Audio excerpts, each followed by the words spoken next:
Welcome back. What a brilliant session we have just had, the other side of the break. Thank you so much to all of our panellists. Innovation really is the driving force behind sustainability. Who knew so many commercial vehicles we see daily are running on vegetable oil? I count myself as one who didn't. Now, our final morning session is focusing on collaboration, because sustainability really is not a solo effort. Just like in sport, it takes a team to win the game, and everyone has a role to play, like we saw in Liverpool against Real Madrid last night. Now, to join me in this discussion, please welcome Chris Pugh, head of MX Fuel Rental Channel at Milwaukee. Chris, good to see you. Joe Griffiths is joining us remotely. He's head of supply chain and sustainability at Garrick. And welcome back to Speedy High's head of net zero, Matthew Pygott. Great to see you guys. Joe, thanks for joining us remotely. Matthew, I want to come to you first of all. From a Speedy High perspective, when we're talking about achieving sustainability goals, just how important is collaboration? And can you give us some examples of where it's worked really well? So I'm going to give everybody who's dialed in and those in the room sort of an exclusive look at our new carbon management system that incites collaboration and pushing better products onto site. So PAS 2080 is an industry standard that is used to manage carbon across the built environment. And it's all around continual improvement, setting goals and insightful procurement and getting better kit. You'll be able to see this carbon management system, this exclusive launch. We are launching it today, and we've already tested it with a few of our customers that are hopefully dialed in today as well. And we're kicking that off, so you can see that flow of information, that flow of data that comes through our organisation. We've kicked off today the launch of our diesel-free matrix. We're the first hire company to launch a tool such as the diesel-free matrix that asks around collaboration, sitting into the room, talking about the products that we're getting onto our customers' sites and getting those improvements and switching to maybe cordless, for instance, and better solar kit. We have management systems and management plans, so we will be audited later this financial year. So I'll be audited to PAS 2080. We will be the first hire company to go through this. So underpinning that whole collaboration piece and having the conversation is a robust management system that we're very proud to launch today, that is very much a customer proposition in ESG. And we're selecting our customers of high value, high emissions and high product throughput, shall we say, to then impact this carbon management system. Just a little supplementary question. In terms of achieving those sustainability goals, without collaboration, is it near on impossible? I think we can only do what we, at Speedy as much as we can do. We can present the data, we can present the management system, and we can say we've got it all ready to go, let's go. And the challenge is getting those customers geared up. Now, thankfully, a lot of the discussion this morning has been around legislation, government targets, people like National Highways and High Speed 2 mandating sustainability targets. So that conversation, thankfully, is happening. But we've still got, we've got sort of two ends of a customer spectrum here. We've got those ones that are really advanced, that want the ESG targets. It's been filtered down from projects and shareholders to them, and they're asking Speedy to deliver. And we are delivering with the likes of PAS 2080, with the likes of our diesel-free matrix and our carbon reporting tool. We've also got some customers that are just starting their own journey. That is fine. We need to understand that journey and how we can help.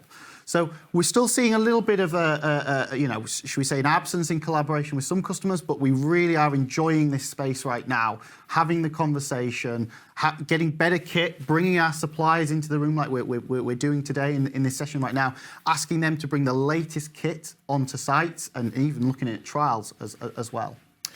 Chris, first of all, congratulations on the first non-suit wearer of the day. Very nice, bright red top. I want to talk about Milwaukee. Nice bit of branding there. Key partner in driving eco collaboration with Speedy Hire. Just talk to us about how this collaboration has shaped the way you develop and deliver sustainable solutions. It's been hugely important for us. We build our products around the desires of end users. So we spend hours and hours on site with our users, asking them what they want to achieve, what their goals are, what's important to them as the people who are going to ultimately use the tool every single day.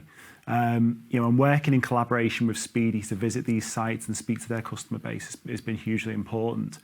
But then equally working with Speedy and using their expertise in terms of their market knowledge, their understanding of market trends. It's vital for us to produce the best solutions that we can. Joe, bringing you in now as well. Thanks ever so much for joining us. I mean, Garrett plays such a key role in the supply chain. How do you see collaboration from your perspective influencing the transition to greener practices right within the construction industry? Oh, if we are honest, Simon, there's no one person can do and get us on this journey alone. So realistically, collaboration is key and critical to everything we do moving forward. Because once we start to talk and once people start to deal with people, we make the right decisions and we truly understand the impact associated with the solutions we're bringing to market. And that's half the challenge we face today, finding the right solution to the right circumstance on site. What I want to do now, guys, is just move on to talking about overcoming some of the challenges you face when you go into collaboration, because collaboration, like relationships, Matthew, not always straightforward. Yeah. Just talk us through some of the challenges you faced in terms of collaborations when you're pushing these sustainability initiatives and how you overcome them. So I think that there's two lenses to one, to look at suppliers themselves, and then the customer. So I'll start with the suppliers. So we did an assessment earlier this year around 269 suppliers, and we tested their transition to net zero. Where are they at on the journey in understanding the data around the transition to net zero? And we found that there was a massive immaturity within our supply chain. Not to mention, there were some very mature organisations within our supply chain, but the vast majority, some of the SMEs, are still getting to grips of what a scope 1, 2 and 3 emissions are, what is product data, for instance. So one of the challenges that we've had to overcome is sitting with them and providing the resources. Yesterday, we held a fantastic supplier event, bringing them all into the virtual room, very, very much like today, to educate them around net zero. So that we're starting educating our suppliers and bringing them on to overcome the challenges. And that helps the conversation with the customers if we can provide better data, validated data in the tools that we use, like our carbon reporting tool that we're launching later this calendar year, the version 2. We've got a robust data set in there that's coming from the suppliers, and we can then start looking at the decision making with customers and overcoming their challenges. I've been in many customer meetings since I joined Speedy. I've had a lot of problems coming from the customers. How do I overcome this? And we've got to look at the scenario, the data, and then let's position a solution to them. And we're really taking that. We talk about collaboration a lot. I think it is very much a great answer to the problems that we face in the green transition.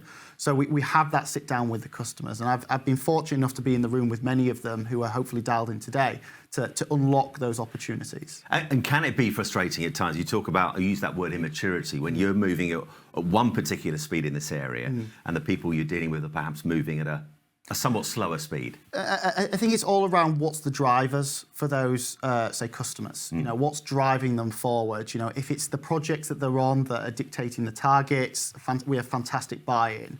But if they're perhaps on a project that doesn't have the sustainability targets, or perhaps the company's not driving down sustainability and say net zero in the projects, then it is quite a challenge. And we've got to put our best proposition always first. And if we've got to have that conversation and link in whole life carbon with whole life cost decision making, because we've all come across that innovation is too expensive. Getting the latest kit is too expensive on site. It doesn't work with the project commercials. But if we shift that procurement and have the conversation early to say, let's look at, do you have that generator, that tower light, or that welfare unit, or that tool? Do you have it on for 6 months? How can the cordless or the innovation save you money on the fuel and the benefits of commercial? When you unlock both of those, the whole life cost and whole life commercial aspect, you've got a solution that every customer resonates with. And Chris, as a manufacturer, when it comes to sustainability, when it comes to collaboration, what are the biggest obstacles you've been facing? I think the biggest obstacle, and we're aware of it as a manufacturer, that everyone adapts to change at different speeds. And we have the resource within the business to help that. For a lot of people, they want to ensure that they're meeting sustainability goals, but they're not putting up hurdles in terms of performance. So for us, the best way to do that is to be side by side with people on site, allow them to use and trial the products to make sure they have the trust in in the performance of the product that, it's going to, as a minimum, perform exactly the same as, the petrol version that it's replacing, but in a lot of cases actually better, the performance. And then working with the users to make sure that, charging cycles, a new way of working, that we can aid them and help them to get used to that change. And no different to anyone switching from a petrol or diesel vehicle to electric.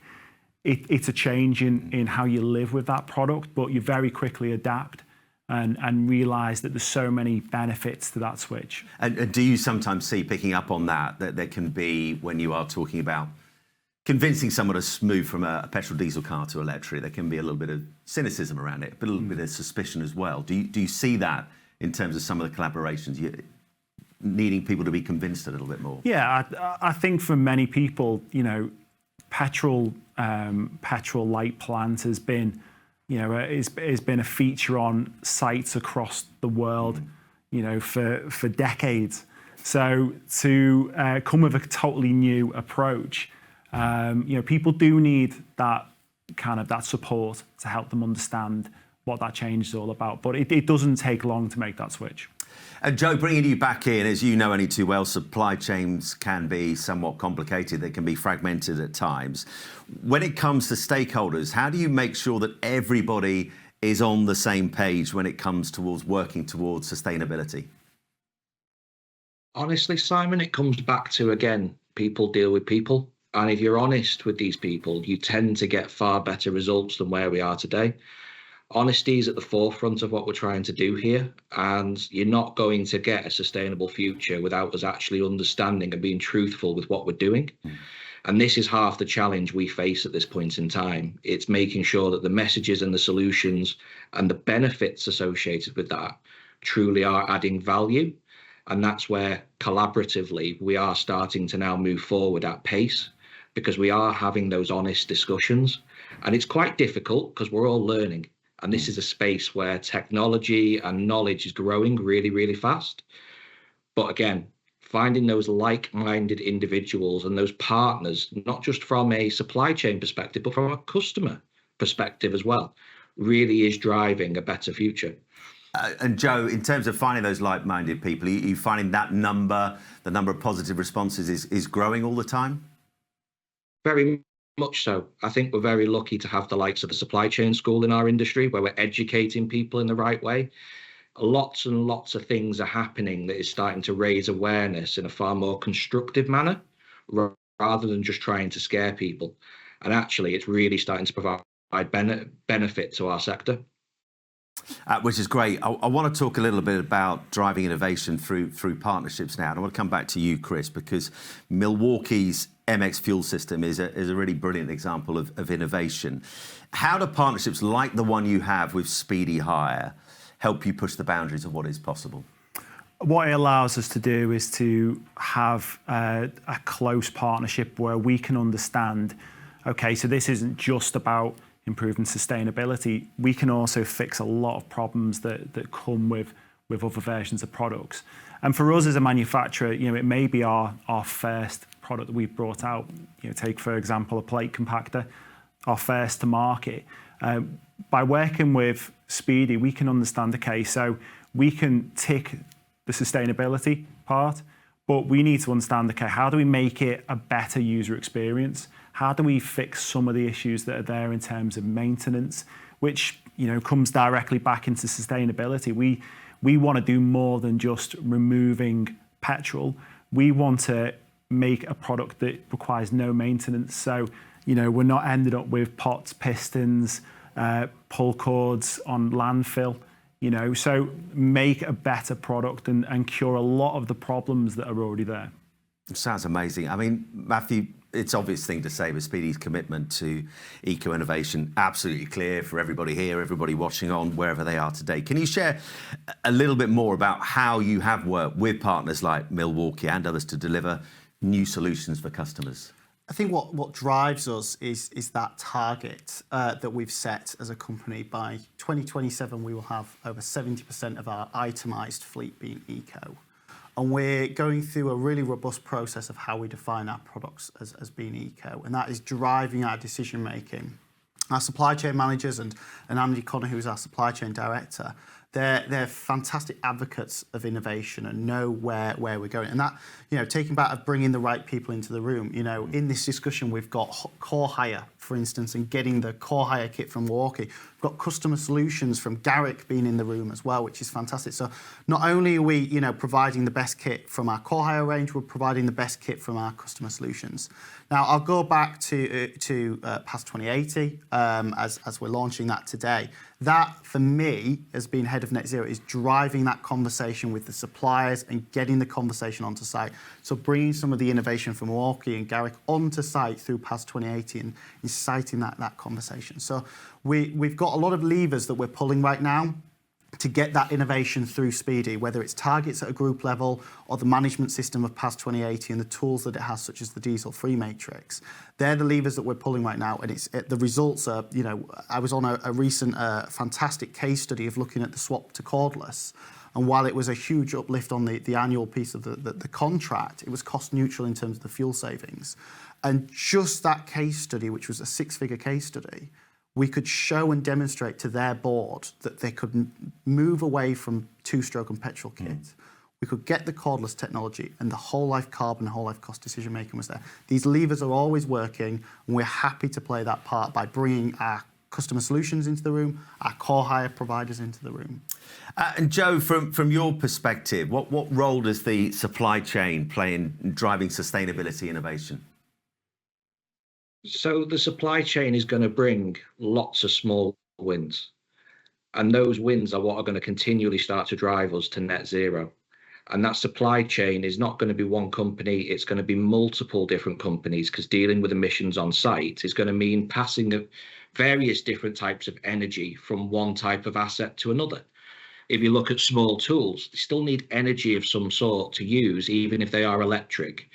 And as we start to go through this, working in collaboration, same as we are now with Speedy, we're starting to find a final solution to site that is driving the most efficiency and making sure that we're not restricting that energy need, but actually we're just managing it better, and we're making it far greener moving forward. As we sit here today, the technology is not where it needs to be. So we are reliant upon supply chain to come on that journey. And as we start to go further through it, the market will shift, Simon, from just being a price-based battle to truly starting to look at value moving forward. And I am a firm believer in that.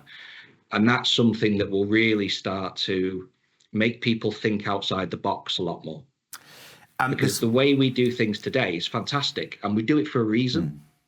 But 50 years ago, we didn't do it the way we do it today. So innovation is always going to keep driving through our sector. And Chris, this might seem a little bit of an unfair question, but I'm just trying to sort of think ahead. Joe, they're talking about 50 years ago. I've got a 6-month-old son. I've got a 15-year-old son. So it applies less to him because he's going to be in the workplace in the next few years, hopefully. But for my youngest son, let's say 20 years' time, he's heading into the manufacturing industry. He's heading into the construction industry. What's your hope in terms of how that world will look based on what we're talking about right now? I think if we were to go back 20 years and look at where we were then to where we are now, it's vast, the change, in terms of the technology it's here, in terms of the innovation. So in terms of 20 years on again, I think a lot of the accepted kind of, issues with certain products, okay, be it maintenance, be it that it involves a polluting fuel, will be gone, and that rate of innovation is so fast, and it's faster than it's ever been in my working time. I've never seen the market progress as fast as it is now. So, let's be honest, in 20 years' time, it'll probably be well beyond what any of us could imagine it would be. Yeah, I'm sure it will. Let's finish off with getting one final thought from all of you, because it's really good for the people watching on to have something to take away from each discussion. There's been plenty already. But if, Matthew, there was one piece of advice you could give to a business looking to collaborate more effectively on sustainability? If there was one golden piece of advice, what would it be? So the main message is we are ready. We are ready for this green transition as a business. We have the solutions, we have the data, we have the management system. We are ready. So what I want to instill in every person that I meet, every customer that I meet, is that left shift of procurement, involving us as early as the opportunity presents itself, whether it's in site setup or construction. Let's have that conversation as early as possible, because we can bring in the fantastic partners such as Garrick and Milwaukee into the room to have that decision and build that model of excellence, shall we say. So the main message is that we are ready. We are ready. Joe, what would your one piece of takeaway advice be? So again, someone once told me, and this is along the same path as what Matt's been referencing here, bad news early is good news, because it gives you time to deal with things. And the more time we have to actually work to find solutions for sites, the better the results will be. Another one that got said the other day is pressure is a privilege. It's our privilege to be on this journey now, and actually we are going to have an impact on the future.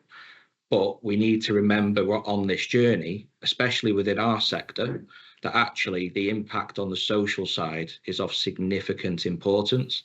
And the more people realise that this is a home away from home for them, the better our solutions will become, and not just for Garrick, but actually within our market sector as well. Love that, Joe. Thank you so much. Chris, what would your one final bit of advice be? I'd say don't wait. The innovation in the market is not, we're not talking about a 10-year waiting time for these things to be available. They're ready now.